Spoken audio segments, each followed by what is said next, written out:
Hello दोस्तों, हमारे YouTube channel पर आपका स्वागत है। आज हम आपके लिए जीके के कुछ इम्पोर्टेंट क्वेश्चंस लेकर आए हैं जो कि ऑल कॉम्पिटिटिव एग्जाम की दृष्टि से काफ़ी उपयोगी है। ये क्वेश्चन के आंसर के बाद इनको क्या कहते हैं डिटेल में एक्सप्लेन किया गया है। ओके, चलिए स्टार्ट करते हैं। प्रश्न, किस अधिनियम के अंतर्गत अंग्रेजों ने भारत में पहली बार सांप्रदायिक निर्वाचन मंडल प्रणाली को आरंभ किया था? तो इसका आंसर होगा भारत सरकार अधिनियम 1909। इसका एक्सप्लेनेशन देखते हैं कि 1909 का जो भारतीय परिषद अधिनियम था उसको माल्य मिंटो सुधार के नाम से जाना जाता है। अधिनियम की मुख्य धाराएं इस प्रकार थीं। केंद्रीय काउंसिल में विधि से संबंधित कार्यों के अतिरिक्त सदस्यों की संख्या बढ़कर 60 कर दी गई। विधान परिषद के अधिकारों में वृद्धि हुई। उसे सामान्य सार्वजनिक हितों से संबंधित प्रस्ताव पर बहस करने व पूरक प्रश्नों को पूछने का अधिकार मिल गया।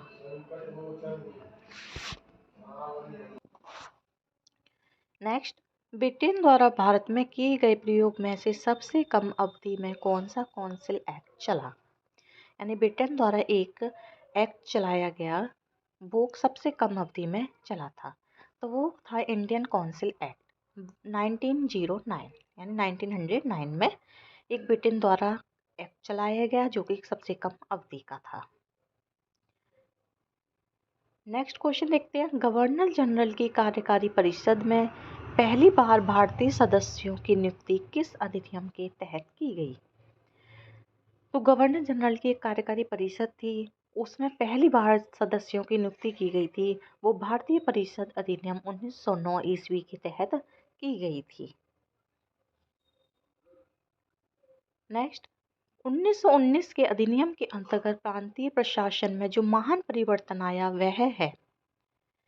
यानी 1919 के अधिनियम में एक प्रांतीय प्रशासन में बहुत बड़ा परिवर्तन आया था और वो परिवर्तन था प्रांतों में द्वैध शासन की स्थापना। भारत में जो प्रांतों में द्वैध शासन मोंटफोर्ट सुधरों को 1919 से प्रारंभ किया गया था, जिसे भारत सरकार अधिनियम 1919 भी कहा जाता है। इस अधिनियम द्वारा सभी विषयों को केंद्र और प्रति में बांट दिया गया। इस अधिनियम में पहली बार उत्तरदायी शासन शब्दों का स्पष्ट किया गया था, मतलब इन शब्दों का प्रयोग किया गया था। भारत सरकार अधिनियम 1919 के द्वारा भारत में सर्वप्रथम द्विसदनात्मक व्यवस्थापिका की खोज की गई थी। अगला क्वेश्चन देखते हैं। किस भारतीय अधिनियम के अंतर्गत भारत में द्वैध शासन की स्थापना की गई थी? तो द्वैध शासन की जो स्थापना की गई थी वो भारत अधिनियम 1919 के अंतर्गत की गई थी। नेक्स्ट क्वेश्चन, भारत शासन अधिनियम द्वारा भारत में सर्वप्रथम द्विसदनात्मक व्यवस्थापिका की स्थापना की गई। तो जो द्विसदनात्मकता जो है व्यवस्थापिका थी उसकी सर्वप्रथम स्थापना 1919 भारतीय अधिनियम द्वारा की गई थी। यानी इसमें भारतीय अधिनियम 1919 में द्वैध शासन की भी स्थापना की गई थी और द्विसदनात्मक व्यवस्थापिका की भी स्थापना की गई थी। नेक्स्ट क्वेश्चन देखते हैं। ईसाइयों के लिए किस अधिनियम के अंतर्गत पृथक निर्वाचन का प्रावधान किया गया था? यानी ईसाइयों के लिए बिल्कुल अलग निर्वाचन का प्रावधान किया गया था, वो किस अधिनियम के अंतर्गत किया गया था? तो वो अधिनियम था भारत अधिनियम 1919। सांप्रदायिक निर्वाचन पद्धति का विस्तार मुसलमान के साथ साथ सिख, भारतीय, ईसाइयों, एंग्लो इंडियन, मद्रासी, गैर ब्राह्मण आदि को संप्रदाय के आधार पर स्थान दिए गए थे। नेक्स्ट क्वेश्चन देखते हैं। किस अधिनियम से लोक सेवा आयोग के गठन का प्रयास किया गया था? तो जो लोक सेवा गठन आयोग के जो गठन का प्रयास किया गया था वो एक्ट 1919 में किया गया था। नेक्स्ट देखते हैं। 1935 के अधिनियम की मुख्य विशेषता क्या थी? यानी 1935 में जो अधिनियम आया था उसकी जो मुख्य विशेषता थी वो प्रांतों में स्वायत्त करना थी। भारत का जो वर्तमान संवैधानिक ढांचा था वो बहुत कुछ 1935 के अधिनियम पर आधारित था। 1935 के जो मुख्य उपबंध है वो इस प्रकार है। पहला है संघात्मक सरकार की स्थापना की गई, उसमें केंद्र में अखिल भारतीय संघ की भी स्थापना हुई। सेकंड, केंद्र में द्वैध शासन की स्थापना की गई। थर्ड, प्रति में द्वैध शासन के स्थान पर स्वायत्त शासन की स्थापना की गई। 4th, द्विसदनीय केंद्रीय विधानमंडल। 5, प्रांतीय शासन व्यवस्था।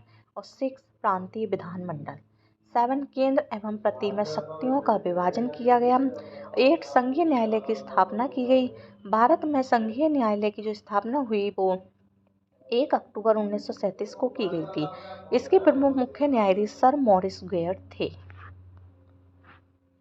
नेक्स्ट क्वेश्चन देखते हैं। भारत में संघीय न्यायालय की स्थापना किस अधिनियम के द्वारा की गई थी? तो भारत में संघीय न्यायालय की स्थापना की गई थी वो भारतीय अधिनियम 1935 के अधिनियम के द्वारा की गई थी। नेक्स्ट क्वेश्चन, केंद्र में द्वैध शासन किस अधिनियम के अंतर्गत स्थापित किया गया? तो केंद्र में जो द्वैध शासन स्थापित किया गया था वो भारत सरकार अधिनियम 1935 के अंतर्गत किया गया था। आज की वीडियो का लास्ट क्वेश्चन देखते हैं। ब्रिटिश कालीन भारत में संघीय सरकार की अवधारणा का सूत्रपात किस अधिनियम द्वारा किया गया? तो ब्रिटिश काल में भारत में जब संघीय सरकार की अवधारणा आई थी तो उसका सूत्रपात भारत सरकार अधिनियम 1935 के द्वारा किया गया था। ओके, आज के लिए इतना ही। Thank you for watching.